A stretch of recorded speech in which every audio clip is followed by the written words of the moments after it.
Good afternoon everyone.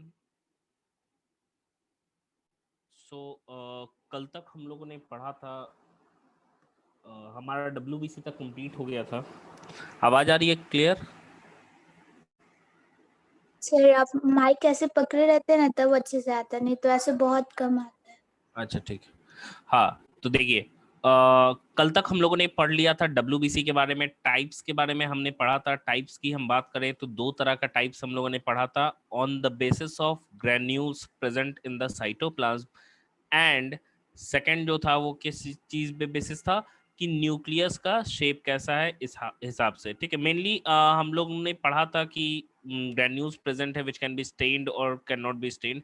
तो granulocytes and A granulocytes था। Total 5 different तरह का WBC हमने पढ़ा था। एसिडोफिल्स जिसे एस्नोफिल्स कहते हैं, basophils, neutrophils, monocytes and lymphocytes. सबका कैरेक्टरिस्टिक हमें पता है कि कौन कौन सा सेल जो है वो क्या फंक्शन करता है ब्लड के अंदर। ठीक है, नेक्स्ट और लास्ट ब्लड कॉर्पसल्स जो हमें पढ़ना है वो है थ्रोम्बोसाइट्स, जिसे हम लोग कॉमनली प्लेटलेट्स के भी नाम से जानते हैं। अगर मैं थ्रोम्बोसाइट्स की बात करूं तो थ्रोम्बोसाइट्स या प्लेटलेट्स सिर्फ और सिर्फ मैमल्स में ही पाए जाते हैं, वर्टिब्रेट्स के अंदर। दूसरे जगह पे ये प्लेटलेट्स नहीं पाए जाते हैं, लेकिन प्लेटलेट्स के जगह दूसरे सेल फंक्शन करते हैं ब्लड क्लॉटिंग के लिए, और उन्हें स्पिंडल कॉर्पसल्स कहते हैं। तो याद रखिए, जैसे कि हम लोगों ने पढ़ा है कि वेसल्स जो होते हैं वो जाइलम में एब्सेंट होते हैं, एंड कंपेनियन सेल भी एब्सेंट होते हैं, बाकी में सिर्फ एंजियोस्पर्म में पाए जाते हैं। लेकिन कंपेनियन सेल जिम्नोस्पर्म में, उसके जगह एल्बुमिनस सेल पाया जाता है, मैंने पढ़ाया भी था। उसी तरह से प्लेटलेट्स मैमल्स में से पाए जाते हैं, बाकी वर्टिब्रेट्स में प्लेटलेट्स की जगह स्पिंडल कॉर्पसल्स पाया जाता है। याद रखिएगा, स्पिंडल कॉर्पसल जो है it is analogous structure with platelets. ठीक है, ये स्पिंडल कॉर्पसल्स मैमल्स में नहीं पाया जाता है, मैमल्स में इसके जगह पे प्लेटलेट्स पाया जाता है। ये प्लेटलेट्स भी क्या है, नॉन न्यूक्लिएटेड है। देखो कोई कोई चीजें ना हाईलाइटेड रहती है, जैसे नॉन न्यूक्लिएटेड हाईलाइटेड है आरबीसी के लिए, लेकिन प्लेटलेट्स भी होता है, वो भी क्या होता है, नॉन न्यूक्लिएटेड होता है। एंड एक सेल बोन मैरो में पहले डिराइव होते हैं, एक बड़े सेल बनते हैं जिनको हम लोग मेगा कैरियोसाइट बोलते हैं। इससे डेवलप होता है प्लेटलेट्स का। तो प्लेटलेट्स एक अनडिफरेंशिएटेड सेल से डिराइव होते हैं जिन्हें हम लोग मेगा कैरियोसाइट कहते हैं। एंड ये मेगा कैरियोसाइट ही फर्दर जाके क्या डिराइव कर रहा है, मतलब उसी से डिफरेंशिएशन होने के बाद हम कह सकते हैं नॉन न्यूक्लिएटेड सेल्स बनते हैं, जो कि सबसे स्मॉलेस्ट होते हैं प्लेटलेट्स। तो जैसे बाकी सेल्स की हम बात करें तो प्लेटलेट्स का साइज सबसे छोटा होता है, आरबीसी से भी छोटा है, ये साइज में बहुत छोटा होता है। एंड साइज में छोटा होने के कारण ये स्मॉलेस्ट सेल है बॉडी का। लेकिन इसको स्मॉलेस्ट सेल ऑफ एनिमल नहीं कंसीडर करते, क्योंकि ह्यूमन के केस में स्मॉलेस्ट सेल जो होता है वो स्पर्म सेल होता है। ठीक है, अगर हम शेप की बात करें तो शेप देखने को है यहाँ पे, वेरिएबल शेप का ये भी पाया जाता है, जैसे ये डिस्क शेप, या हम कह सकते हैं ओवल शेप का होता है, जैसे ओवल शेप है, एंड डिस्क शेप है, ये थोड़ा सा स्वेलन स्ट्रक्चर होता है ऐसा। एंड इस तरह के स्ट्रक्चर को हम लोग बाई कन्वेक्स स्ट्रक्चर कहते हैं। जैसे कि आरबीसी की हम बात करें तो आरबीसी बाई कनकेव स्ट्रक्चर है, लेकिन प्लेटलेट्स कैसा है भाई, तो प्लेटलेट्स बाई कन्वेक्स स्ट्रक्चर होता है, मतलब बीच से स्वेलन होता है, एंड एजेस पे वो क्या होता है, थिन होता है part. While spindle corpuscles are spindle in shape. देखो प्लेटलेट्स के शेप की बात कर रहे हैं तो ये ओवल शेप्ड है या बाई कन्वेक्स है, लेकिन स्पिंडल कॉर्पसल्स नाम ही याद रखना है कि स्पिंडल का मतलब भी क्या होता है कि वो इलोंगेटेड सेल होगा और कुछ ऐसा नजर आएगा, जैसे ट्रैकेट्स हमने देखा है स्पिंडल शेप्ड का होता है। And rounded nucleus is present in centre. देखो डिफरेंस है। सर हाँ बोलिए। सर स्पिंडल कॉर्पसल किस में पाया जाता है? वर्टिब्रेट्स में, जैसे मैम बर्ड्स में पाया जाएगा, रेप्टाइल्स में पाया जाएगा, फिशेस में पाया जाएगा, लेकिन मैमल्स में क्या होगा, स्पिंडल कॉर्पसल डिफरेंशिएट कर गया, उसके जगह पे प्लेटलेट पाया जाता है जो कि राउंड या ओवल शेप्ड का होता है। स्पिंडल कॉर्पसल इलोंगेटेड सेल का है एंड उसके अंदर न्यूक्लियस होता है, लेकिन प्लेटलेट्स क्या है, नॉन न्यूक्लिएटेड सेल होता है, जो कि सिर्फ मैमल्स में पाया जाता है। अगर हम प्लेटलेट्स के स्टेनिंग की बात कर रहे हैं तो staining it is actually staining के बेसिस पे ये बेसोफिल जैसा बिहेव करता है, मतलब it can be stained by basic dye that is methylene blue. Methylene blue से ये क्या हो सकता है, स्टेन किया जा सकता है।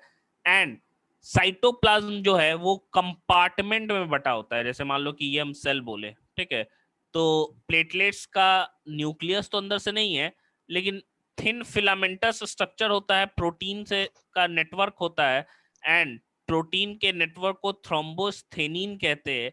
एंड थ्रोम्बोस्थेनिन प्रोटीन होने के कारण साइटोप्लाज्म में डिफरेंट कंपार्टमेंट में बटा हुआ है। मान लो कि हम ये सेल की बात कर रहे हैं, तो ये सेल में क्या है, प्रोटीन के कारण अलग अलग कंपार्टमेंट बन गया है ऐसे, ठीक है, ये कंपार्टमेंट बन जाता है।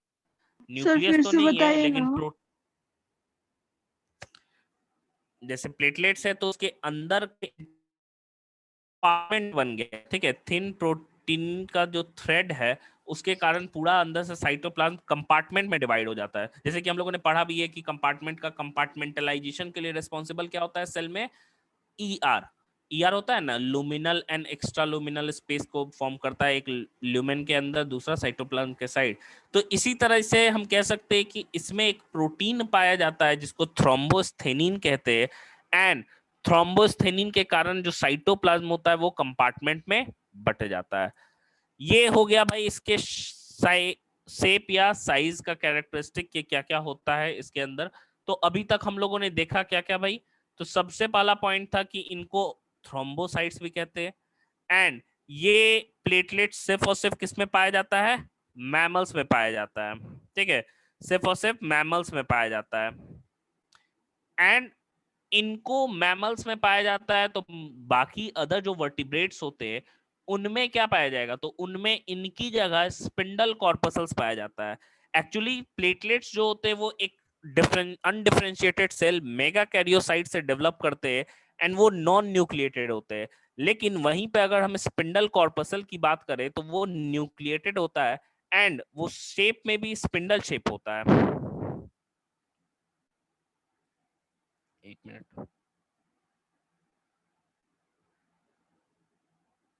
हाँ, माइटोकॉन्ड्रिया में भी होता है कंपार्टमेंटलाइजेशन। एंड यहाँ पे हम लोगों ने देखा कि एक्चुअली साइटोप्लाज्म नॉन न्यूक्लिएटेड है, एंड उसके अंदर कंपार्टमेंट्स का फॉर्मेशन होता है एक प्रोटीन के कारण जिसको थ्रोम्बोस्थेनिन हम लोग कहते हैं। अगर मैं साइज की बात करूं तो साइज ये सबसे स्मॉलेस्ट सेल में से आता है, दैट इज 2 to 3 माइक्रोन होता है। लाइफ स्पैन 4 से 5 दिन तक ही होता है, मतलब उसके बाद से डेथ हो जाती है। अगर काउंट की बात करें तो डब्ल्यूबीसी से तो ज्यादा है लेकिन आरबीसी से कम है, 1.5 लाख से लेके 4.5 लाख पर मिलीमीटर क्यूब होता है, ये नॉर्मल वैल्यू है।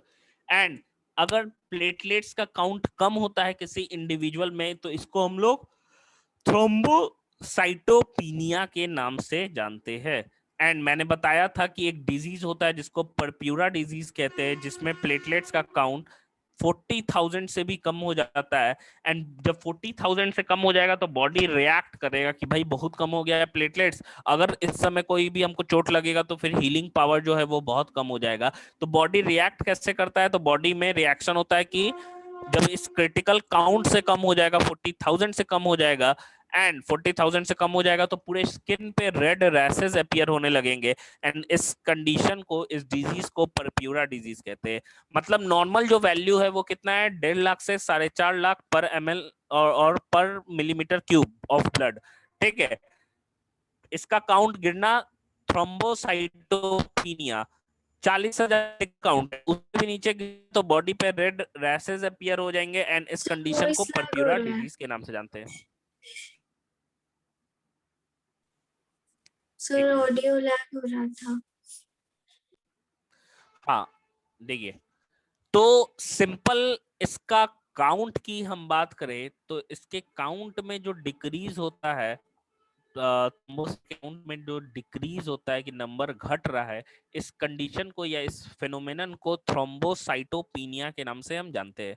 जो क्रिटिकल काउंट है वो एक्चुअली है क्या, 40,000। 40,000 से जब नीचे जाता है नंबर तो इस कंडीशन में बॉडी रिएक्ट करता है दिखाने के लिए कि क्रिटिकल काउंट से कम हो गया है।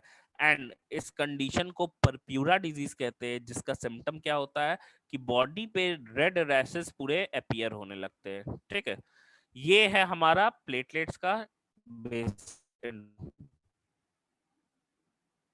लिखिए तो यहां तक, प्लेटलेट से यहां यहां तक लिखिए तो।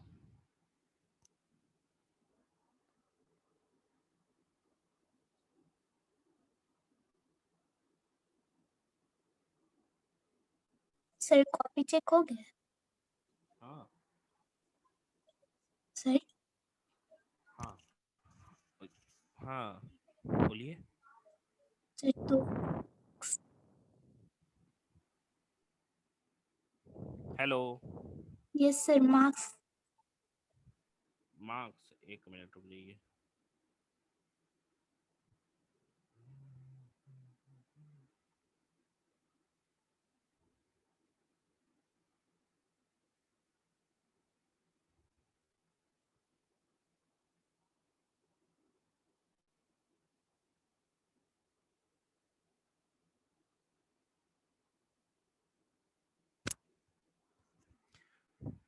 मार्क्स वैष्णवी आपका 61.5 है, हाईएस्ट आप ही का है।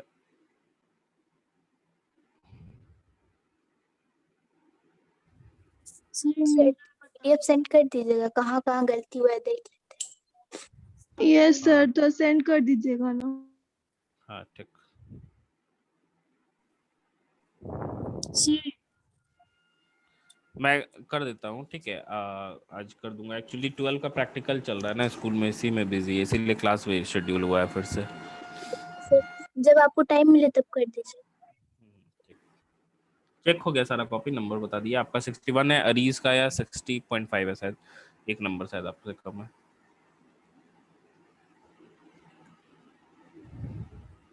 सर मेरा तो बताइए।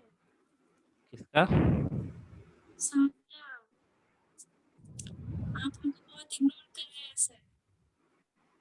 कहाँ है सान्या? हाँ सर। रुको रुको रुको रुको रुको रुको, तुमका मैं बताता हूँ, रुक दो।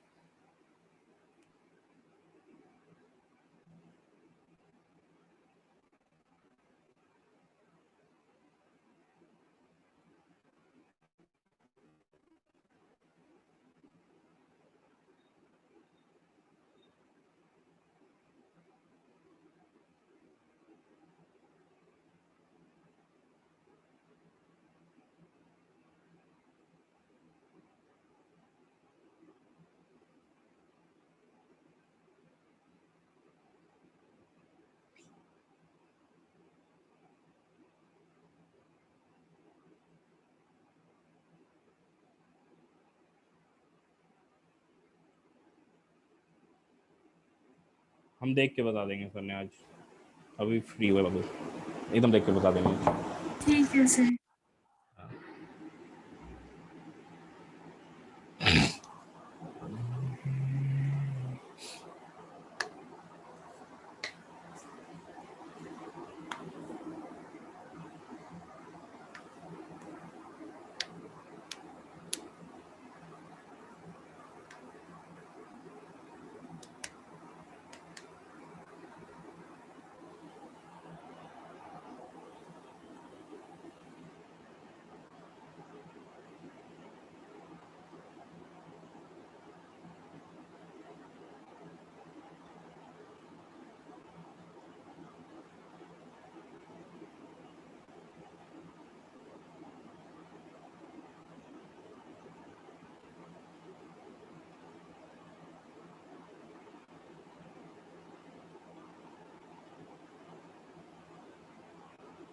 हो गया।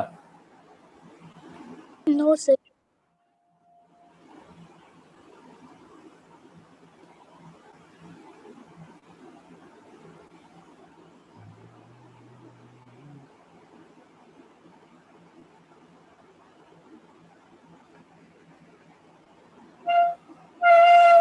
एक मिनट लिखिए।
हो गया।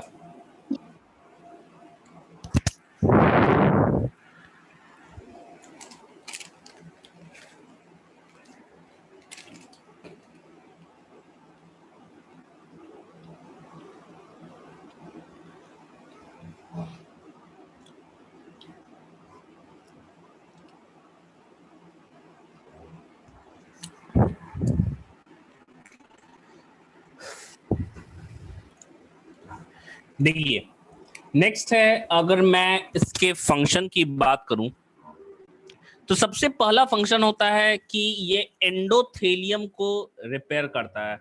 अगर हम एंडोथेलियम की बात करें कि एंडोथेलियम होता क्या है, तो ब्लड वेस्कुलर सिस्टम में एंडोथेलियम इंटरनल हम कह सकते हैं कि उसका जो वॉल होता है उसी को एंडोथेलियम हम कहते हैं, जिसमें वॉल में मसल भी रहता है जो वेन्स और आर्टरीज में होता है, लेकिन कैपिलरीज में सिर्फ और सिर्फ ये बना होता है सिंपल स्क्वैमस एपिथेलियम से, एंड इसे ही हम एंडोथेलियम भी कहते हैं।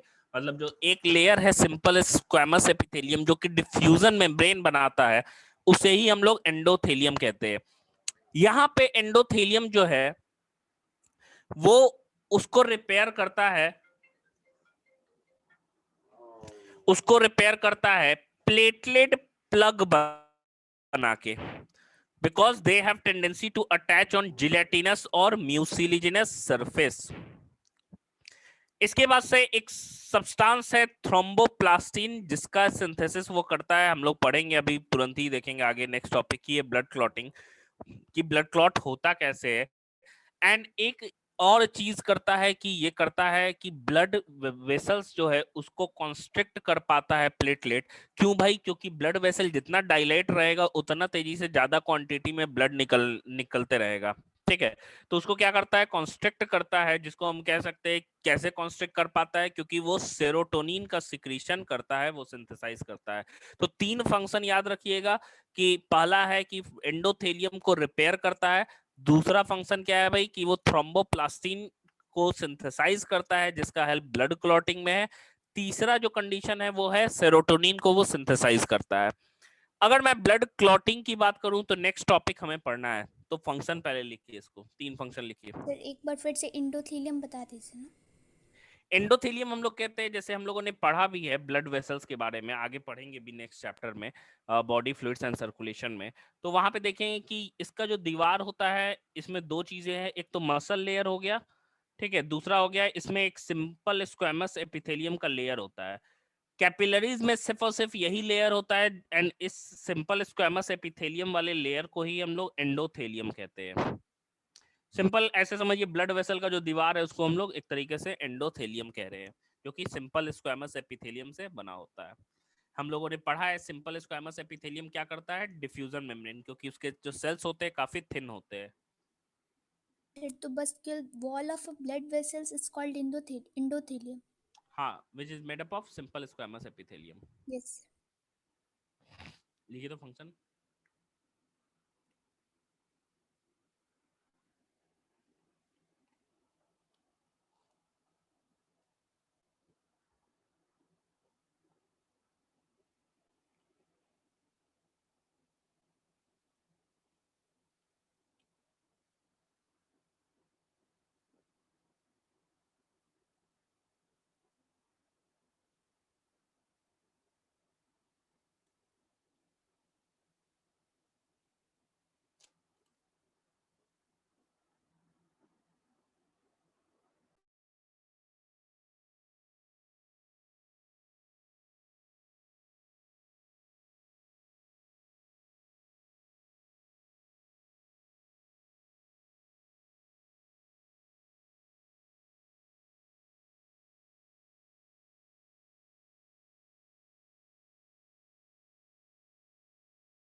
गया। देखिए नेक्स्ट हमें पढ़ना है टॉपिक, वो है blood clotting. Sir platelet plug बताइए ना एक बार। प्लेटलेट प्लग हम लोग कहते हैं, अभी ब्लड क्लॉटिंग में ही हम लोगों को पढ़ना है। एक प्लग बनता है जो आप देखते हो, जो एक स्ट्रक्चर फॉर्म कर जाता है ब्राउन कलर का एक तरीके से, वो प्लेटलेट का ही प्लग है एक तरीके से हम कह सकते हैं। क्योंकि देखो प्लेटलेट वहां जाके क्या करता है, डिपॉजिट हो जाता है, तो एक प्लग का काम करता है कि वहां से ब्लड जो है वो निकलना बंद हो जाए। सर मतलब जब कोई कुछ करता है तो मान फिर लो वो ब्लड वेसल अंदर में भी रप्चर किया, ठीक है, ठीक है, मान लो कि कटा कभी भी तो ब्लड वेसल रप्चर करेगा तो अंदर से ब्लड बाहर ना आए, तो वहां पे क्या होता है, प्लेटलेट का जो प्लग बनता है उसी को प्लेटलेट प्लग कहते हैं हम लोग। यस। नेक्स्ट देखिए, नेक्स्ट टॉपिक हेडिंग डालिएगा ब्लड क्लॉटिंग।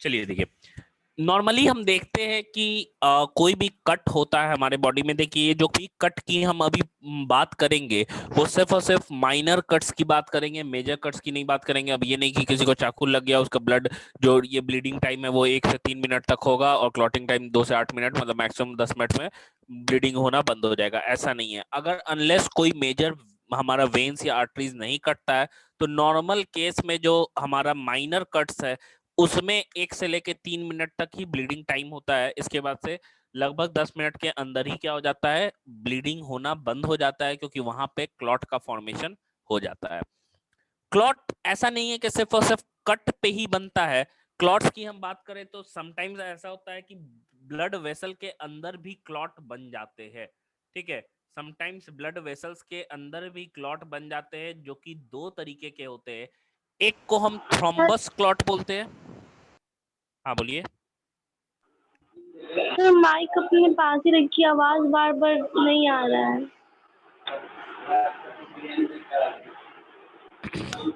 देखिए तो आ, मैंने अभी कहा कि ऐसा नहीं है कि जो क्लॉट्स का फॉर्मेशन होता है वो सिर्फ और सिर्फ क्या है कि कट होने पे ही होगा।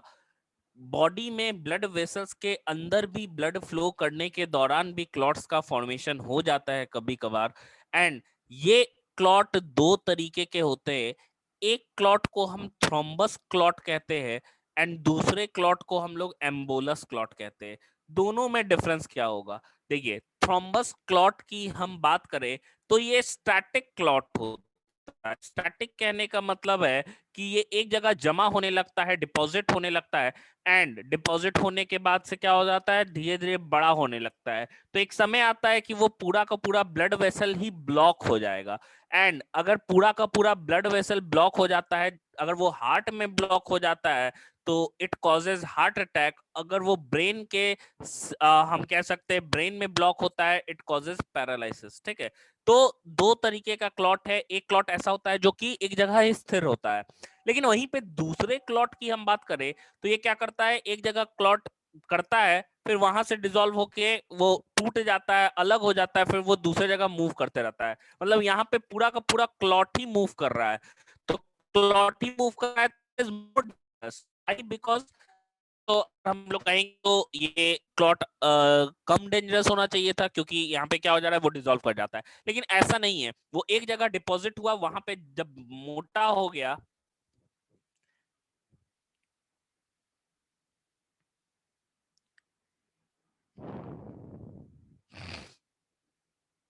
एक मिनट रुक जाओ।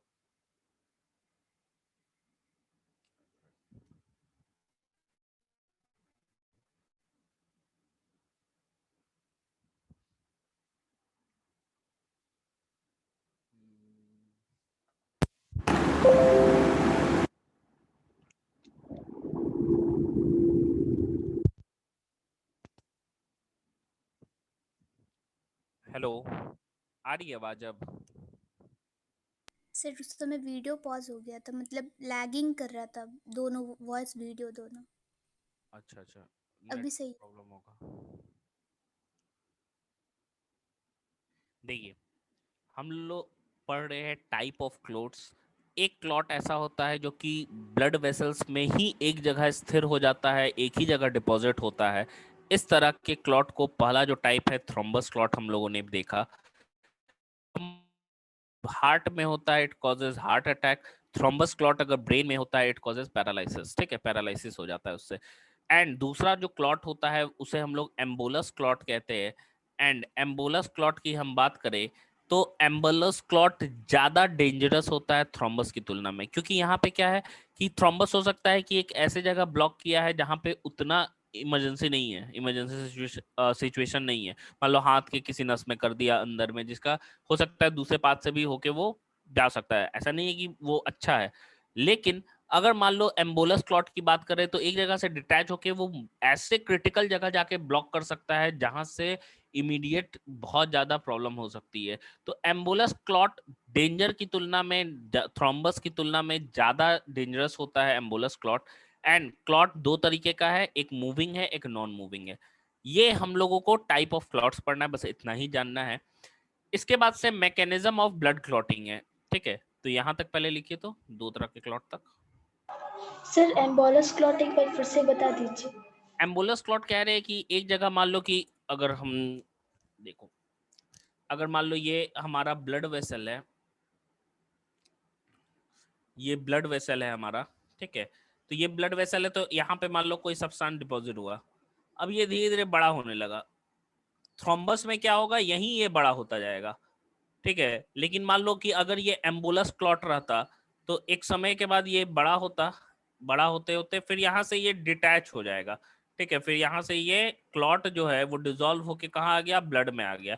हो सकता है ये यहाँ पे तो कोई दिक्कत नहीं कर रहा है, लेकिन ऐसे वाले पार्ट में चला गया ब्लड वेसल के, जो कि काफी ज्यादा नैरो है, और यहाँ जाके सीधे जाके ब्लॉक कर दिया। ठीक है, हो सकता है तो इसकी सीवियरिटी, इसकी डेंजर डेंजर होना ज्यादा डेंजर है as compare to thrombus clot, यही चीज है। तो सर थ्रोम्बस डिटैच नहीं होता है? नहीं, थ्रोम्बस क्लॉट डिटैच नहीं होता है। फिर जो एम्बुलस क्लॉट है वो मूवेबल है, मतलब कि वो मूव मूवेबल कर। है, हाँ, एक जगह से दूसरे जगह मूव कर सकता है। एंड थ्रोम्बस क्या है, एक ही जगह ग्रो करता है, वहीं पे ब्लॉक करता है। तो यहाँ लोकेशन हमको पता है ना कि हाँ भाई यहीं पे, तो हम लोग वहां पे डायरेक्टली उसको ट्रीट कर सकते हैं।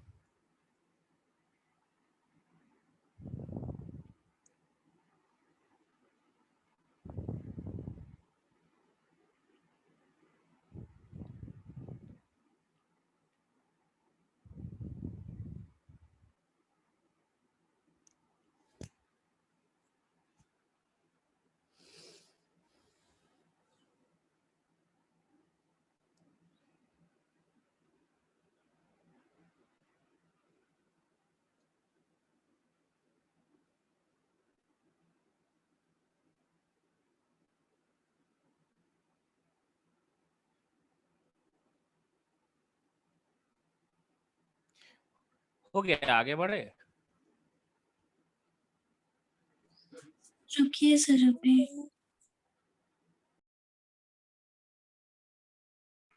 लिखिए, 2 मिनट में लिखिए, फिर हम लोग पढ़ेंगे ब्लड क्लॉटिंग।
हो गया, चलिए आगे बढ़ते हैं हम लोग।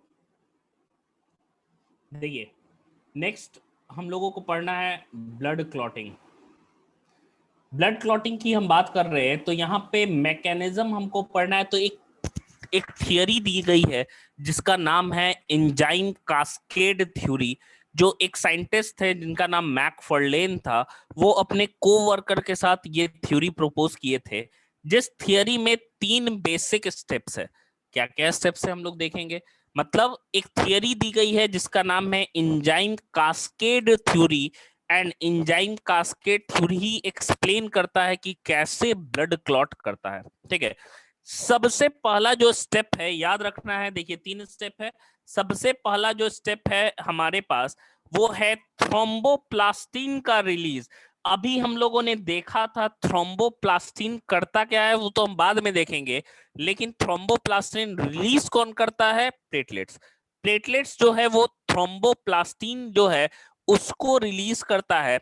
एंड ये थ्रोम्बोप्लास्टिन 2 तरीके का है, एक्सोथ्रोम्बोप्लास्टिन और एंडोथ्रोम्बोप्लास्टिन। तो एक्चुअली जो प्लेटलेट्स रिलीज करता है वो एंडोथ्रोम्बोप्लास्टिन को रिलीज करता है।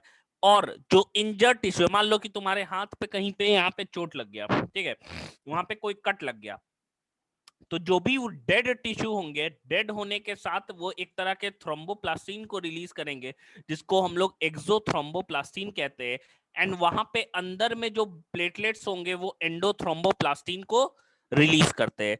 दोनों के दोनों जो थ्रोम्बोप्लास्टिन है, एक्सो और एंडो, ध्यान से समझिएगा, दोनों के दोनों जो थ्रोम्बोप्लास्टिन है, एक्सो और एंडो, वो प्लाज्मा प्रोटीन्स के साथ कंबाइन करते हैं कैल्शियम आयन के प्रेजेंस में, और एक एंजाइम बनाते हैं जिसको कहते हैं प्रोथ्रोम्बोकाइनेज एंजाइम, जो बाद में जाके थ्रोम्बोकाइनेज एंजाइम में कन्वर्ट हो जाता है। देखिए एंजाइम्स में प्रो लगने का मतलब है वो इनएक्टिव है, फॉर्म है, फिर वो एक्टिव फॉर्म थ्रोम्बोकाइनेज एंजाइम में सिक्रीट होता है, ठीक है, सॉरी चेंज हो जाता है।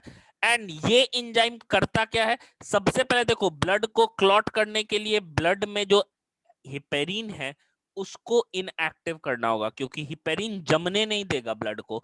तो ब्लड के उस पार्ट के में क्या करना है? हिपेरिन को इनएक्टिव करना है। एंड इनएक्टिव करने के लिए जो एंजाइम चाहिए होता है वो थ्रोम्बोकाइनेज होता है। मतलब थ्रोम्बोकाइनेज करता क्या है? हिपेरिन को इनएक्टिव कर देता है, मतलब एंटी हिपेरिन। मतलब पहला स्टेप क्या है भाई कि पहले ब्लड क्लॉट तो तब करेगा ना जब हिपेरिन को इनएक्टिव करेंगे। तो पहला स्टेप होता है हिपेरिन का इनएक्टिवेशन। कैसे होता है ध्यान से समझिएगा। जो इंजर्ड पार्ट है, इंजर्ड टिश्यू है, वो एक्सोथ्रोम्बोप्लास्टिन को सिक्रीट करता है, और जो प्लेटलेट है वहां के वो एंडोथ्रोम्बोप्लास्टिन को सिक्रीट करते हैं। दोनों थ्रोम्बोप्लास्टिन प्लाज्मा प्रोटीन्स के साथ कंबाइन करके कैल्शियम आयन के प्रेजेंस में एक एंजाइम को सिंथेसाइज करते हैं जिसको प्रोथ्रोम्बोकाइनेज एंजाइम कहते हैं, जो बाद में इनएक्टिव फॉर्म से एक्टिव फॉर्म यानी कि थ्रोम्बोकाइनेज के रूप में चेंज हो जाता है। एंड ये थ्रोम्बोकाइनेज जो है वो हेपेरिन को इनएक्टिव कर देता है। क्या ये बात समझ में आई सबको? सर यहाँ पे प्रोथ्रोम्बोकाइनेस एंजाइम हो गई, आप बोले, और यहाँ पे कुछ और लिखा है बुक में। क्या उस प्रोथ्रोम्बोकाइनेज को ही प्रोथ्रोम्बिनेज एंजाइम भी कहते हैं हम लोग। ठीक है सर। हाँ सर हाँ बोलिए। एक्सोथ्रोम्बोप्लास्टिन और एंडोथ्रोम्बोप्लास्टिन मतलब कि जब हम लोग का ब्लड सेक्रेट होता है तो उस समय जो क्लॉटिंग होगा तो वो आउटर जो लेयर होगा वो एक्सोथ्रोम्बोप्लास्टिन होगा, और जो इनर जो प्लेटलेट सेक्रेट कर रहा है वो एंडोथर्मोप्लास्टिन होगा। हाँ आउटर वाला जो है वो सेल्स का है, इनर वाला जो है वो प्लेटलेट्स का है। सर तो फिर ये दोनों क्लॉटिंग ही में बस हेल्प करेगा, एंडोथ्रोम्बोप्लास्टिन का कोई स्पेशल फंक्शन इसमें मतलब? नहीं, ये जो हमारा थ्रोम्बोकाइनेज एंजाइम है, जो हिपेरिन इनएक्टिवेटर है, इसको सिंथेसाइज करने में बस हेल्प है। और आगे दूसरे स्टेप में हम लोग देखेंगे कि और क्या एक्चुअली क्लॉट कैसे बनता है। ठीक है, अभी सिंपल है, हिपेरिन इनएक्टिव होगा तभी जाके तो क्लॉट बनेगा ना। तो पहला स्टेप है हिपेरिन को इनएक्टिव करना, यही स्टेप है। अब देखिए दूसरा स्टेप बताए। देखिए दूसरे स्टेप की हाँ बोलिए। सर एक्सोथ्रोम्बोप्लास्टिन जो है तो उस और एंडोथ्रोम्बोप्लास्टिन तो उस दोनों में हाँ डिफरेंस ये है कि वो एक आउटर सरफेस पे होता है और एक इनर सरफेस पे होता है, हाँ हाँ हाँ हाँ, और सर दोनों का वर्क सेम ही है। दोनों मिल के प्रोथ्रोम्बिनेज एंजाइम यानी कि थ्रोम्बोकाइनेज एंजाइम को सिक्रीट करता है कैल्शियम आयन के प्रेजेंस में, मतलब मिल के बनाता है। हाँ ठीक है। हाँ। अब देखिए दूसरा है थ्रोम्बोकाइनेज एंजाइम क्या कर रहा है, एक तो इनएक्टिवेट कर रहा है हिपेरिन को, दूसरा जो काम है वो ये प्रोथ्रोम्बिनेज जो एंजाइम है जिसको हम थ्रोम्बोकाइनेज भी कहते हैं, डिफरेंस मतलब कंफ्यूज नहीं हो गया, दोनों एक ही चीज है, प्रोथ्रोम्बिनेज या थ्रोम्बोकाइनेज। हम लोगों ने ब्लड प्रोटीन पढ़ा था, याद करना, ब्लड के प्लाज्मा में प्रोटीन 4 तरह का, एल्बुमिन, ग्लोब्यूलिन, फिर प्रोथ्रोम्बिन था एंड फाइब्रिनोजेन था। तो याद करना कि मैंने बताया था प्रोथ्रोम्बिन एंड फाइब्रिनोजेन दोनों के दोनों जो होते हैं वो ब्लड क्लॉटिंग में हेल्प करते हैं, बताया था। अब देखो यहाँ पे ये प्रोथ्रोम्बिन ब्लड में नॉर्मली जो प्रोथ्रोम्बिन होता है वो इनएक्टिव फॉर्म में, मतलब क्लॉटिंग में डायरेक्टली अभी हेल्प नहीं करेगा, वो एक्टिवेट होगा थ्रोम्बिन में, प्रो लगा हुआ है तो वो इनएक्टिव फॉर्म है अभी, तो वो चेंज हो गया एक्टिव फॉर्म थ्रोम्बिन में। एंड इसके लिए भी कैल्शियम आयन चाहिए, इसके लिए भी कैल्शियम आयन चाहिए। तो थ्रोम्बिन प्रोटीन में चेंज होता है प्रोथ्रोम्बिन, एंड इसके लिए जो एंजाइम चाहिए वो है थ्रोम्बोकाइनेज एंजाइम, जो कि फर्स्ट स्टेप में बना था। एंड फर्स्ट स्टेप में मतलब थ्रोम्बोकाइनेज का बनना, पहला क्या करता है, हिपेरिन को इनएक्टिव करता है, दूसरा क्या करता है, ब्लड में जो हमारा ब्लड प्रोटीन प्रोथ्रोम्बिन है जो कि इनएक्टिव फॉर्म है उसको एक्टिव फॉर्म थ्रोम्बिन में वो कन्वर्ट करता है कैल्शियम आयन के प्रेजेंस में। ये हमारा दूसरा स्टेप है। नेक्स्ट है, देखो लास्ट स्टेप है हमारा फाइब्रिनोजेन, जो प्रोटीन है, याद करना, जो चौथा प्रोटीन है फाइब्रिनोजेन। ये फाइब्रिनोजेन नॉर्मली क्या है, एक सॉल्युबल प्रोटीन होता है, सॉल्युबल प्रोटीन ऑफ प्लाज्मा, मतलब ये आसानी से सॉल्युबल फॉर्म में, मतलब जो थ्रेड्स है वो घुले हुए हैं ब्लड में, इसीलिए ब्लड अभी क्लॉट नहीं कर रहा है। लेकिन थ्रोम्बिन करता क्या है, ये पॉलीमराइज करता है, मान लो कि एक थ्रेड, समझना चादर बनना समझते हो, जैसे एक धागा है, सूता है, ठीक है, जैसे मान लो एक कॉटन का थ्रेड है आप कहते हो, तो ये हो गया अभी फाइब्रिनोजेन। ये फाइब्रिनोजेन क्या है, सोल्यूबल प्रोटीन है, अभी ब्लड में अलग अलग है, जैसे कोई यहाँ है, कोई यहाँ है, कोई यहाँ है, कोई यहाँ, ऐसे है। लेकिन जैसे ही इसको थ्रोम्बिन प्रोटीन मिलता है ये पॉलीमराइज करता है, मतलब जुड़ते चला जाता है, ये ऐसे होता है, ऐसे ये अरेंज होने लगेगा, और ऐसे ये अरेंज होने लगेगा ऐसे, तो एक चादर के रूप में बन जाता है जिसमें बीच में क्या है, जो डेड सेल्स है वो ट्रैप हो जाते हैं, और देखो एक, आप देखोगे कटता है तो एक भूरा रंग का डिपॉजिट नहीं हो जाता है प्लेट जैसा, यस नहीं सर। होता है, होता है ना, तो एक्चुअली यस में क्या सर, है डार्क वो हो जाता है। डार्क कलर का जो होता है, ब्राउन कलर का।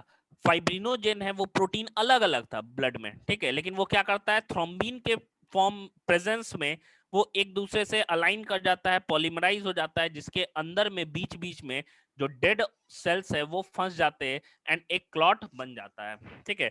तो ये होता है आपके ब्लड क्लॉटिंग में प्रोसेस। तो एक्चुअली क्या है, फाइब्रिन फाइबर्स, यहाँ देखिए, fibrin fibres form network on cut और उंड in which blood corpuscles got trapped. This form clotting of blood. And जैसे ही क्लॉटिंग होता है तो अंदर से देखना कि देखो जब क्लॉट बन जाता है ना तो ऊपर से देख, अंदर से तुम देखना एक लिक्विड टाइप का उसमें से सिक्रीट होने लगता है, एंड इस लिक्विड को ही हम सीरम के नाम से जानते हैं, जिसमें एंटीबॉडीज पाया जाता है जो वहां पे बैक्टीरियल इन्फेक्शन नहीं होने देता है। तो कंडीशन समझिएगा, ब्लड में से कॉर्पसल हटा देंगे तो प्लाज्मा बन जाएगा, और प्लाज्मा में से फाइब्रिनोजेन और लार्ज प्रोटीन हटा देंगे तो अंदर से जो लिक्विड निकलेगा उसको हम लोग सीरम कहते हैं। तो सीरम आपके एग्जाम में पूछा गया है कि सीरम क्या है, तो प्लाज्मा में से प्लाज्मा माइनस आपको क्लॉटिंग प्रोटीन्स, ठीक है, तो उसी को हम लोग क्या कहते हैं, सीरम कहते हैं। ये क्लियर है, किसी को कोई दिक्कत?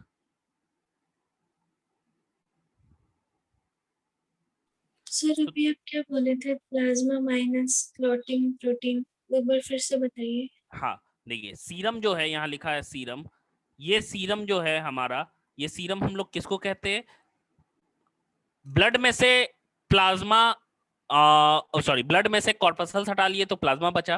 प्लाज्मा में से जो क्लॉटिंग प्रोटीन्स है यानी कि फाइब्रिनोजेन और लार्ज प्रोटीन्स जो होते हैं जो क्लॉटिंग कराते हैं उसको हटा दिए तो वो सीरम बचा। तो सीरम क्या है? Blood plasma minus clotting proteins. Sir एक यहाँ बार फिर, पे हाँ सर क्या? लार्ज प्रोटीन्स मतलब क्या, लार्ज मतलब प्रोटीन्स मतलब थ्रोम्बिन फाइब्रिनोजेन हो गया, प्रोटीन्स? थ्रोम्बिन हो गया, हाँ। अच्छा ठीक है। तो enzyme cascade theory explains clotting of blood given by Macfarlane and co-workers and it involves three steps। पहला क्या है? एक्सोथ्रोम्बोप्लास्टिन टिश्यू रिलीज किया, एंडोथ्रोम्बोप्लास्टिन प्लेटलेट रिलीज किया, दोनों कैल्शियम के प्रेजेंस में बनाया प्रोथ्रोम्बिनेज एंजाइम जिसको थ्रोम्बोकाइनेज कहते हैं। पहला ये थ्रोम्बोकाइनेज करता क्या है? हेपेरिन को इनएक्टिव करता है। साथ ही साथ ये दूसरा स्टेप में करता क्या है? जो हमारे ब्लड में प्रोटीन है प्रोथ्रोम्बिन उसको एक्टिव फॉर्म थ्रोम्बिन में चेंज कर दिया। मेन है थ्रोम्बिन का आना। थ्रोम्बिन जैसे ही आ जाता है तो वो ब्लड में एक सॉल्युबल प्रोटीन है, फाइब्रस ही है लेकिन सॉल्युबल है, मतलब अलग अलग थ्रेड है जिसको फाइब्रिनोजेन कहते हैं। एंड ये फाइब्रिनोजेन जो है उसको थ्रोम्बिन क्या करता है? एक चादर के रूप में तैयार कर देता है जिसको हम लोग ब्लड क्लॉट कहते हैं, जिसमें डेड ब्लड कॉर्पसल्स फंस जाते हैं, ट्रैप हो जाते हैं, ठीक है। एंड ऊपर से एक ब्लड क्लॉट बन जाता है। ब्लड क्लॉट जैसे ही बनता है तो अंदर से एक लिक्विड निकलता है जिसको हम लोग सीरम कहते हैं। एंड सीरम का मतलब है plasma minus fibrinogen and blood clotting proteins, हम लोग कह सकते हैं सीधे, ठीक है। तो यही है हमारा एंजाइम कास्केड थ्योरी। लिखिए तो इसको।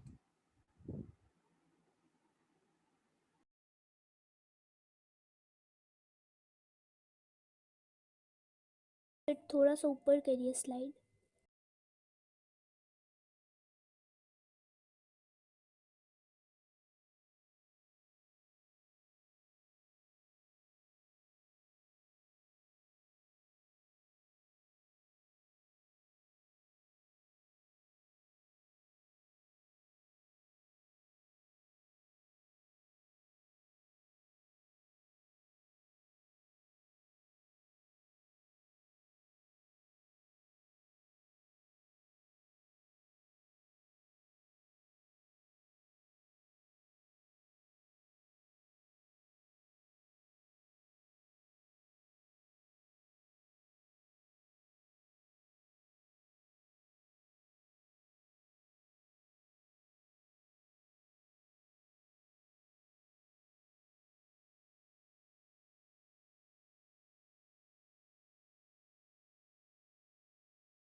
हो जाएगा तो बोलिएगा।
सर स्लाइड नीचे करिए ना।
हो गया। सर लास्ट वाला लाइन अच्छा ठीक।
हो गया सर।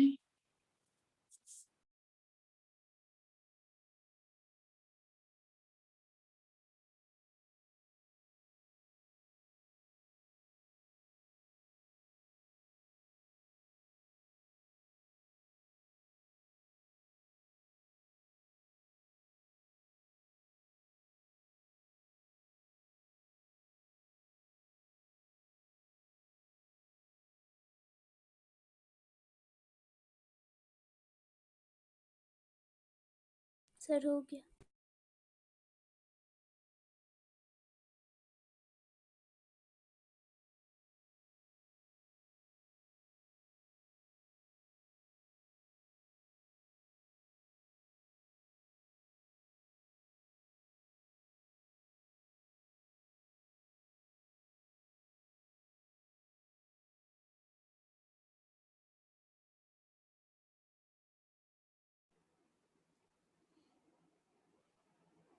देखिए नेक्स्ट टॉपिक हमें पढ़ना है ब्लड ग्रुप्स के बारे में।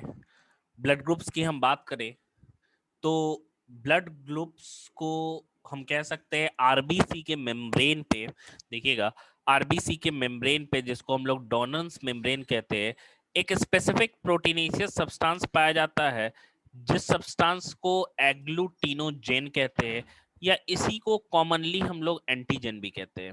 ठीक है, याद रखिएगा, इसी को कॉमनली एंटीजन भी कहते हैं। एंड फुल अगर हम लोग टेक्निकली बात करें तो इसे हम लोग एग्लूटिनोजेन कहते हैं। दूसरा, एंटीबॉडी जो है ब्लड ग्रुप का, मतलब कि कौन सा एंटीजन है उसके खिलाफ जो ब्लड ग्रुप के खिलाफ एंटीबॉडी प्रेजेंट होता है, वो प्लाज्मा के सीरम पार्ट में प्रेजेंट होता है या ब्लड के प्लाज्मा वाले पार्ट में प्रेजेंट होता है, जिसको एग्लूटिनिन कहते हैं। तो याद रखिएगा, एंटीजन को एग्लूटिनोजेन कहते हैं, जो आरबीसी के सरफेस पे जो ब्लड ग्रुप को डिसाइड करता है। एंड जो ब्लड ग्रुप होगा उसके खिलाफ नहीं, दूसरे एंटीजन के खिलाफ क्या होता है कि एंटीबॉडी प्रेजेंट होता है ब्लड के प्लाज्मा वाले पार्ट में। एंड इन एंटीबॉडी को टेक्निकली एग्लूटिनिन कहते हैं। तो एग्लूटिनोजेन एंड एग्लूटिनिन, ये दोनों जो है वो एक्चुअली एक तरह के ग्लाइकोप्रोटीन्स होते हैं। ठीक है, ग्लाइकोप्रोटीन्स होते हैं। एंड एक साइंटिस्ट थे जिनका नाम लैंडस्टीनर था। लैंडस्टीनर ने 3 ब्लड ग्रुप्स के बारे में बताया था, ए, बी एंड ओ। इसी के बाद से एक 2 साइंटिस्ट थे, डी कास्टेलो एंड स्टर्ली। इन्होंने कोडोमिनेंस को लेके कि हाँ ए बी ब्लड ग्रुप भी होता है, ये भी बताया था। मतलब 4 डिफरेंट तरह के हमारे पास ब्लड ग्रुप है, ए बी एंड ओ। तो ब्लड ग्रुप्स की हम बात करें तो सबसे पहला ब्लड ग्रुप ए है। तो इसमें एंटीजन, मतलब आरबीसी के सरफेस पे एंटीजन कौन सा होगा? ए। तो एंटीजन के लिए कैपिटल वर्ड यूज करते हैं, एंटीबॉडी के लिए स्मॉल। तो अब इसी आदमी के प्लाज्मा में एंटीबॉडी किसके खिलाफ होगा? ए के खिलाफ तो होगा नहीं, क्योंकि ए के खिलाफ होगा तो दोनों में क्लॉटिंग हो जाएगा, ब्लड क्लॉट कर जाएगा, आदमी मर जाएगा। तो इसी कारण क्या है कि एंटीबॉडी किसके खिलाफ होगा? जो एंटीजन नहीं होगा। यानी कि इसमें एंटीजन कौन सा है? ए, तो एंटीबॉडी कौन सा होगा? बी। ठीक है, बी एंटीबॉडी है। तो ये आदमी ले किससे सकता है? ए से ले सकता है और ओ से ले सकता है। ठीक है, डोनेट ए को कर सकता है, ए बी को कर सकता है, बाद में हम लोग देखेंगे, पहले इस साइड का ये चारों देख लेते हैं। देखिए नेक्स्ट है ब्लड ग्रुप बी की हम बात कर रहे हैं। तो बी में एंटीजन कौन सा होगा भाई? तो बी एंटीजन होगा। लेकिन एंटीबॉडी कौन सा होगा? ए एंटीबॉडी होगा। बी के खिलाफ नहीं होगा, ए के खिलाफ होगा। वहीं पे अगर समझो दोनों एंटीजन प्रेजेंट है किसी आदमी के आरबीसी के सरफेस पे, तो उसके ब्लड में कोई भी एंटीबॉडी नहीं होगा। ठीक है, कोई भी एंटीबॉडी नहीं होगा, इसमें कोई भी एंटीबॉडी नहीं है। क्यों? क्योंकि दोनों एंटीजन है। अगर ए एंटीबॉडी है तब भी उसी के आरबीसी के खिलाफ वर्क कर जाएगा, अगर बी है तब भी वर्क कर जाएगा। यानी कि अगर किसी इंसान का ए बी ब्लड ग्रुप होता है, उसके बॉडी में, उसके प्लाज्मा में कोई भी एंटीबॉडी नहीं होता है। अगर किसी इंसान के आरबीसी के सरफेस पे कोई भी तरह का क्या है, हम कह सकते हैं एंटीजन है ही नहीं, तो इस तरह के ब्लड ग्रुप को ओ ब्लड ग्रुप कहते हैं। अब ओ ब्लड ग्रुप वाले इंसान में क्योंकि एंटीजन है ही नहीं, तो इसमें दोनों के खिलाफ एंटीबॉडी पाया जाएगा, ए और बी दोनों एंटीबॉडीज पाए जाएंगे। क्या इतना समझ में आया सबको?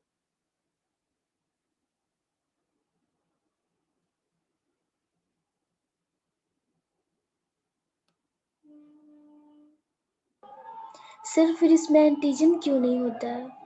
इसमें वो नहीं होता, इसलिए तो ओ है, कोई भी एंटीजन नहीं पाया जाता है। अब देखिए ये पार्ट तो हमको समझ में आ गया कि एंटीजन कौन सा होगा, एंटीबॉडी कौन सा होगा। अब इसका हम लोग ट्रांसफ्यूजन थोड़ा देख लेते हैं कि क्या क्या ट्रांसफ्यूज हो सकता है।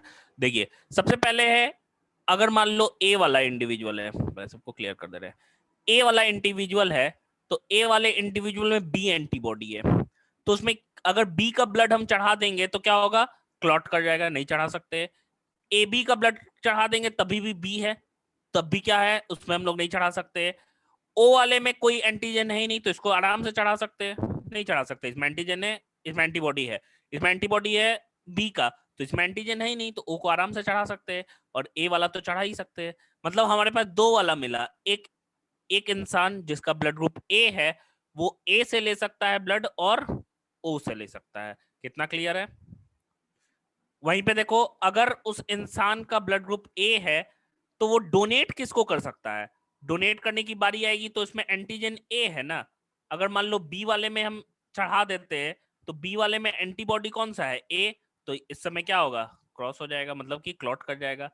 तो बी वाले को नहीं दे सकता है, ए बी वाले को दे सकता है। देखो इसमें एंटीजन ए है, ए बी वाले में कोई भी एंटीबॉडी नहीं रहता है, तो उसमें किसी का भी ब्लड चढ़ा दो वो चढ़ लेगा।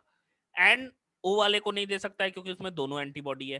तो लेने वक्त ए ब्लड ग्रुप वाला क्या होता है? सिर्फ ए से ले सकता है, ओ से ले सकता है। देने वक्त किसको दे सकता है? ए को दे सकता है, ए बी को दे सकता है, ओ को नहीं दे सकता है। ठीक है, याद रखिएगा। उसी तरह बी वाला भी सिमिलर हो गया, मतलब लेगा बी से और ओ से, देगा किसको? बी को, ए बी को। ब्लड ग्रुप जिसका ए बी है, यहां देखिए समझने की बात है, ब्लड ग्रुप जिसका ए बी है वो इंडिविजुअल क्या करेगा? उसमें एंटीजन दोनों है, तो वो एंटीजन दोनों है तो वो क्या करेगा? वो दे किसी को सकता ही नहीं है। वो अगर मान लो बी वाले को दिया तो उसमें एंटीजन एंटीबॉडी ए है, नहीं दे सकता है इसको। ए वाले में बी है, नहीं दे सकता है उसको। ए बी वाले ओ वाले में दोनों है, नहीं दे सकता है इसको। सिर्फ अगर हम देने की बात करेंगे तो वो किसको दे सकता है? सिर्फ ए बी वाले को दे सकता है। लेकिन अगर लेने की बात कर रहे हैं हम लोग, तो वो क्योंकि इसमें कोई भी एंटीबॉडी नहीं पाया जाता है तो वो किसी से भी ले लेगा। वो ए से भी ले लेगा, वो ए बी से भी ले लेगा, सॉरी बी से भी ले लेगा, वो ए बी से खुद से भी अपने से भी ले लेगा और ओ से भी ले लेगा। यानी कि ए बी वाला जो होता है, ए बी वाला जो होता है वो क्या है? यूनिवर्सल एक्सेप्टर होता है। लेकिन अगर हम डोनर की बात करें तो ओ वाला जो है वो क्या है? यूनिवर्सल डोनर है। मतलब ओ वाला सबको ब्लड तो दे सकता है लेकिन लेने की बारी आएगी तो सिर्फ और सिर्फ ओ से लेगा। तो ओ वाला याद रखिएगा यूनिवर्सल डोनर होता है, ए बी वाला यूनिवर्सल एक्सेप्टर होता है। लिखिए तो ब्लड ग्रुप। सर ये टेबल भी बनाएंगे? जगह छोड़ दीजिए। अच्छा, टाइम हो गया है, तो एक लास्ट टॉपिक है आरएच वाला, वो बता दे रहे तो एक ही बार लिख लीजिएगा, ठीक है?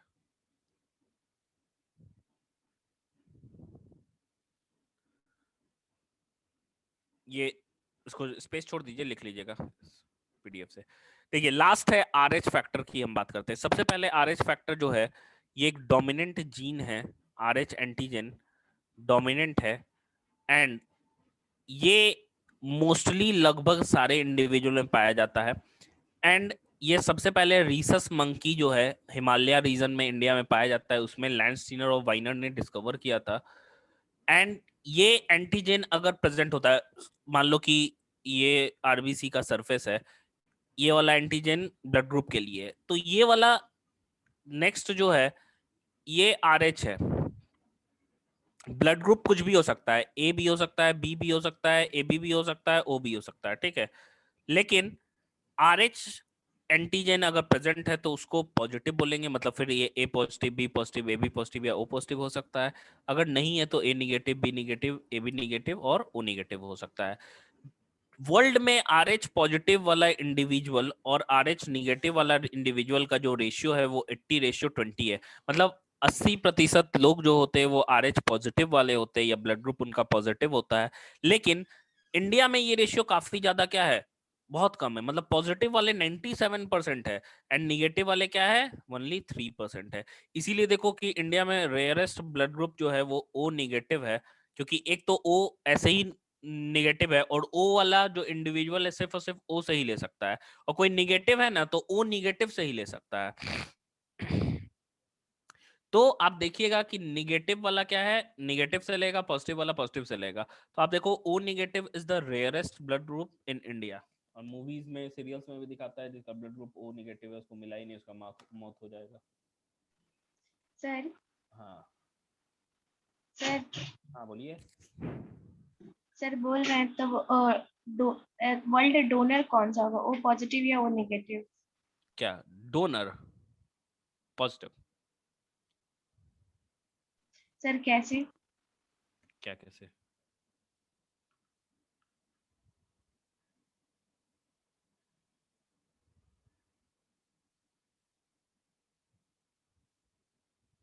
एक मिनट रुक जाइए।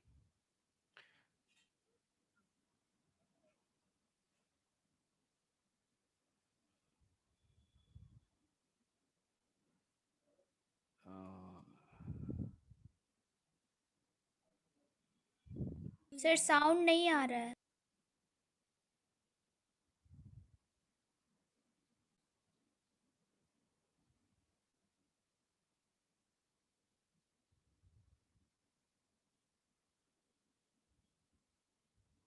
Hello hello, yes sir. आ रहा है वो? हाँ सर, अब आ रहा है। सर अभी जो भी बोले कुछ भी नहीं सुना है। अच्छा, फिर से बोल रहे हैं। देखिए, सिंपली समझिए इस चीज को कि RH पॉजिटिव या RH नेगेटिव होना बिल्कुल ही डिफरेंट है ब्लड ग्रुप से। ब्लड ग्रुप कुछ भी हो सकता है, पॉजिटिव नेगेटिव हो सकता है। अगर RH प्रोटीन या RH एंटीजन प्रेजेंट है तो पॉजिटिव, नहीं है तो नेगेटिव। वर्ल्ड में रेशियो 80-20 का है, इंडिया में 97-3 का है। एंड यहाँ पे एक कंडीशन हमको देखने को मिलेगा, एरिथ्रोब्लास्टोसिस फर्टिलिस देखने को मिलता है। यहाँ पे समझने वाली बात है कि डोनर की हम बात कर रहे हैं और एक्सेप्टर की बात कर रहे हैं, तो O negative and AB positive. O negative वाला यूनिवर्सल डोनर है। देखो यहाँ पे समझना है इस चीज को। अगर कोई इंडिविजुअल है जिसका RH पॉजिटिव नेगेटिव है, मान लो कि हम बोल रहे हैं A नेगेटिव वाला इंडिविजुअल है, ठीक है, तो A नेगेटिव है तो इसमें क्या होगा, इसमें एंटीबॉडी RH एंटीबॉडी नहीं पाया जाएगा। RH एंटीबॉडी इसके प्लाज्मा में नहीं पाया जाएगा। अगर RH एंटीबॉडी नहीं पाया जा रहा है, ये इंडिविजुअल क्या है, ये A पॉजिटिव है, ठीक है, A पॉजिटिव है। अगर मान लो इसमें भी, अब देखो A पॉजिटिव है मतलब इसमें RH एंटीजन है, याद रखिए जो एंटीजन है उसके खिलाफ तो पाया ही नहीं जाएगा। तो ये एंटीबॉडी RH, क्योंकि ये अभी तक एंटीजन देखा ही नहीं है आज तक, ये RH एंटीजन कैसा होता है, तो ये क्या है, RH एंटीबॉडी भी इसके बॉडी में नहीं पाया जा रहा है, मतलब निगेटिव है फिर भी इसके बॉडी में नहीं पाया जा रहा है। अगर मान लो A निगेटिव वाले इंडिविजुअल को A पॉजिटिव का हम ब्लड चढ़ा देते हैं, पहला ट्रांसफ्यूजन क्या होगा, बिल्कुल ही अच्छा होगा, कोई दिक्कत नहीं होगी, कोई कॉम्प्लिकेशन नहीं होगा, क्योंकि इसमें भी एंटीबॉडी नहीं है। इसमें तो एंटीजन है लेकिन इसमें एंटीबॉडी होता तब तो रिएक्ट करता है, तो इसके बॉडी में जो नेगेटिव था उसमें कोई RH एंटीबॉडी नहीं था। लेकिन पहला ट्रांसफ्यूजन जैसे ही होता है तो क्या हो जाता है, इसके बॉडी ने अब ये RH एंटीजन को देख लिया, तो उसके खिलाफ क्या है, अब RH एंटीबॉडी इसके प्लाज्मा में बन जाता है। तो जब दूसरा ट्रांसफ्यूजन होगा तो तब क्या होगा, तब एग्लूटिनेशन हो जाएगा या ब्लड क्लॉट कर जाएगा। तो पहला ट्रांसफ्यूजन अगर कोई निगेटिव वाला इंडिविजुअल है उसमें पॉजिटिव का ब्लड चढ़ा देंगे तो पहला ट्रांसफ्यूजन क्या होता है, कोई दिक्कत नहीं होती है। लेकिन दूसरे ट्रांसफ्यूजन में क्या होता है, दिक्कत हो जाती है। सर तो वो आवाज नहीं आ रहा है। पहले ट्रांसफ्यूजन में क्या है, कोई भी दिक्कत नहीं होती है, दूसरे ट्रांसफ्यूजन में क्या है, दिक्कत आ जाती है।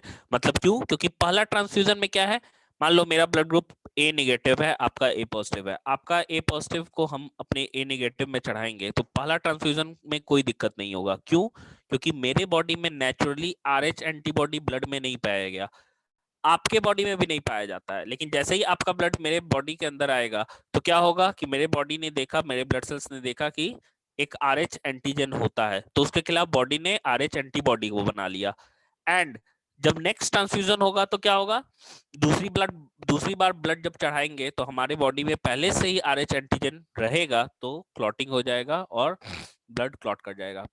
सर तो वो जो नेक्स्ट टाइम हम लोग जो चढ़ाएंगे तो उस समय वो RS पॉजिटिव हो जाएंगे, क्योंकि वो पहले RS नेगेटिव थे ना, उसमें RS नहीं ना थे। नहीं नहीं, एंटीबॉडी नहीं ना थे। सर सर अगर मतलब जिसमें RH नहीं हो, मतलब RH नेगेटिव वाले में अगर RH पॉजिटिव का एंटीजन, मतलब अगर ब्लड डोनेट करेंगे और रिसीव किया RH पॉजिटिव एंटीजन वाला, तो सर नेक्स्ट टाइम में जब RH नेगेटिव एंटीजन वाला जो ब्लड था, तो सर अगर नेक्स्ट टाइम उसको डोनेट करेंगे तो RH प्लस पॉजिटिव एंटीजन बना लेगा ना, या फिर नेगेटिव? नहीं सुनाई दिया मेरे को।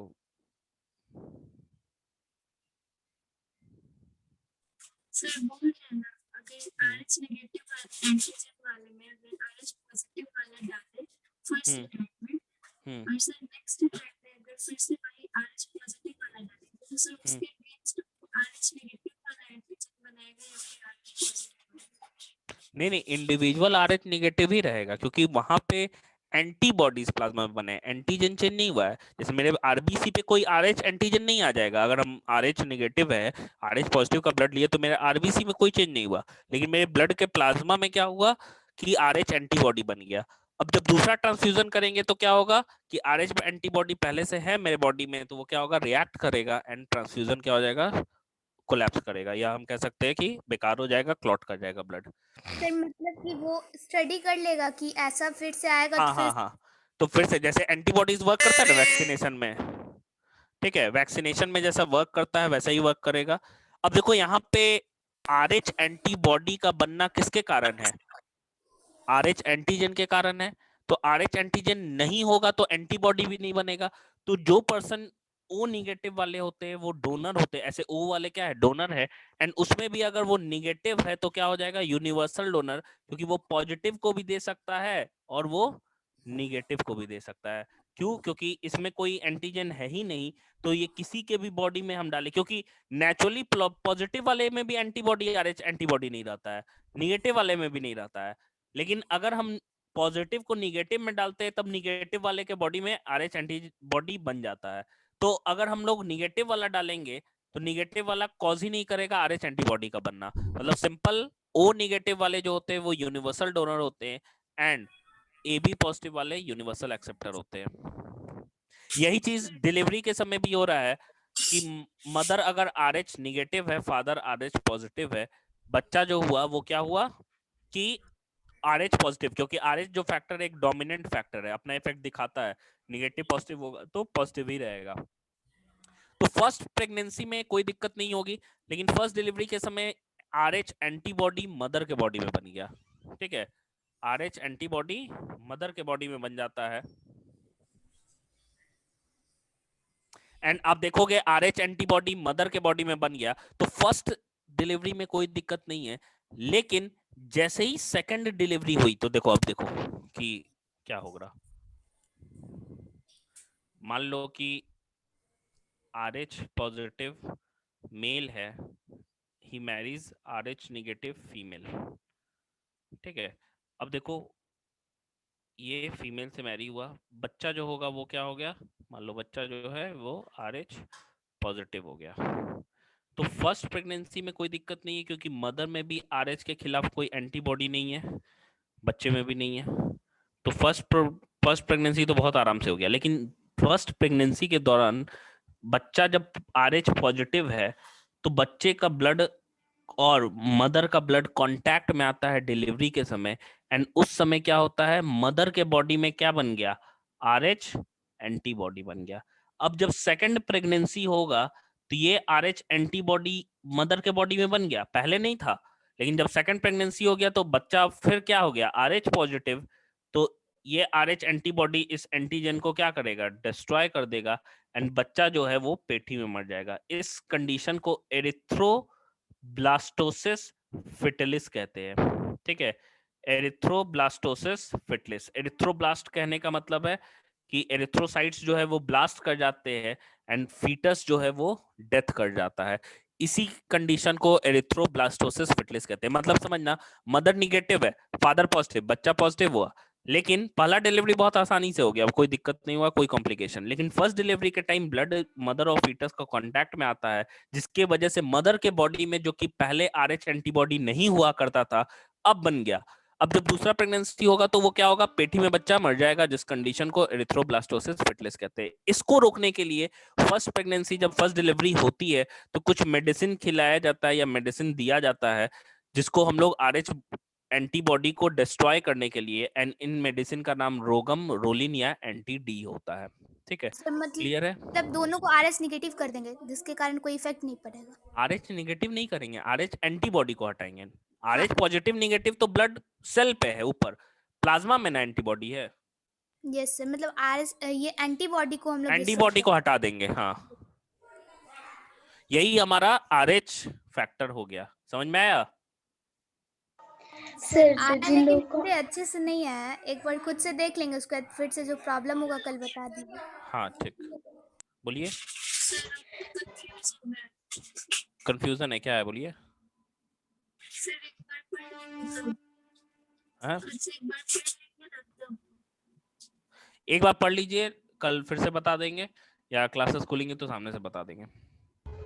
सर, जिन लोगों का ब्लड ग्रुप आरएस नेगेटिव होता है तो उन लोगों का नेगेटिव कैसे हो जाता है?